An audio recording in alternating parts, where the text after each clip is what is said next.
ഇന്ന് കേരള ഹൈക്കോടതിയുടെ ദേവസ്വം ബെഞ്ച് പ്രസ്താവിച്ചിരിക്കുന്നത് ഇത്ര മനോഹരമായ ഒരു അന്വേഷണം ഇന്ന് വരെ ഉണ്ടായിട്ടില്ല, ഗംഭീരമായിട്ട് പോകുന്നുണ്ട് എന്നാണ് പറഞ്ഞിരിക്കുന്നത്. ഓരോരുത്തരായി പ്രതികൾ പുറത്തു വരിക. അല്ല, അതിലൊന്നും ഒരു കാര്യമില്ല എന്ന് പറഞ്ഞ്. അപ്പോൾ എനിക്കൊരു സംശയമുള്ളത് എന്താണെന്ന് വെച്ചാൽ ഇതിനകത്ത്, കാരണം ഇത് കോടാനുകൂടി സാധാരണ മനുഷ്യരെ ബാധിക്കുന്ന ഒരു പ്രശ്നമാണ് ശബരിമല.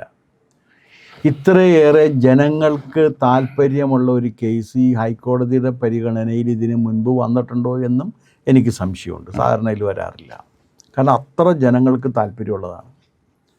ഈ കേസ് സംബന്ധിച്ച ഒരു കാര്യവും ജനങ്ങൾ അറിയേണ്ടതില്ല എന്ന് ഹൈക്കോടതി തീരുമാനിക്കുകയാണ്.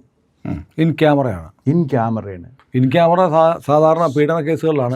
പീഡന കേസുകളിൽ ആ പെൺകുട്ടിയുടെ സ്വകാര്യത സംരക്ഷിക്കുന്നതിന് വേണ്ടിയും ഒക്കെ വേണ്ടിയിട്ടാണ് ഇത് ചെയ്യുന്നത്.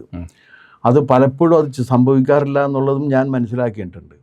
എന്താ കാര്യം എന്ന് വെച്ച് കഴിഞ്ഞാൽ, ഇതിനകത്ത് ആ നിയമത്തിൽ, സ്ത്രീകളുടെ ആ നിയമത്തിൽ പറയുന്ന കാര്യം should never go to explore her past എന്ന് പറയുന്നുണ്ട്.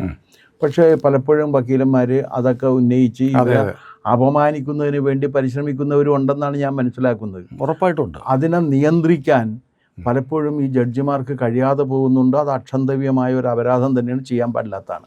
ഇനി ഇതിനകത്തേക്ക് വന്നു കഴിഞ്ഞാൽ ഇതിലെന്ത് സ്വകാര്യതയാണുള്ളത്?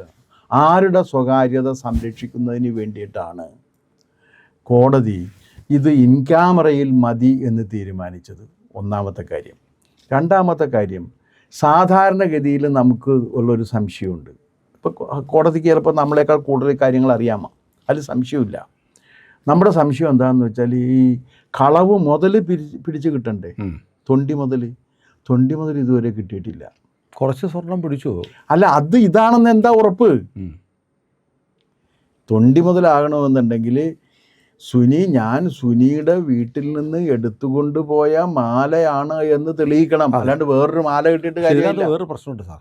ഇതിനകത്ത് ഈ ദ്വാരപാലക ശില്പങ്ങൾ ഇളക്കിക്കൊണ്ടുപോയി പോലീസ് പറയുന്നൊരു വേർഷൻ എന്ന് പറഞ്ഞാൽ അതിൽ നിന്ന് ഇത് എക്സ്ട്രാക്ട് ചെയ്തു സ്വർണം. അതുകൊണ്ട് എന്നിട്ട് വേറെ ഡ്യൂപ്ലിക്കേറ്റ് ഉണ്ടാക്കി വെച്ചതാണ്.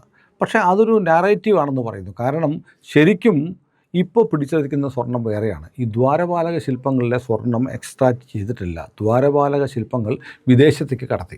അല്ല, ആ ശില്പങ്ങൾ തന്നെ മാറിക്കാണ്. ശില്പങ്ങൾ തന്നെ. ഇനി അതിനേക്കാൾ അടിസ്ഥാനപരമായിട്ട് വേറൊരു ചോദ്യമുണ്ട്. 38.56 ആണ് കിലോഗ്രാമാണ് സ്വർണം ഇത് പൂശിയിരിക്കുന്നത്. അതിലെത്ര ബാക്കിയുണ്ടെന്ന് വല്ല പിടിയുണ്ടോ?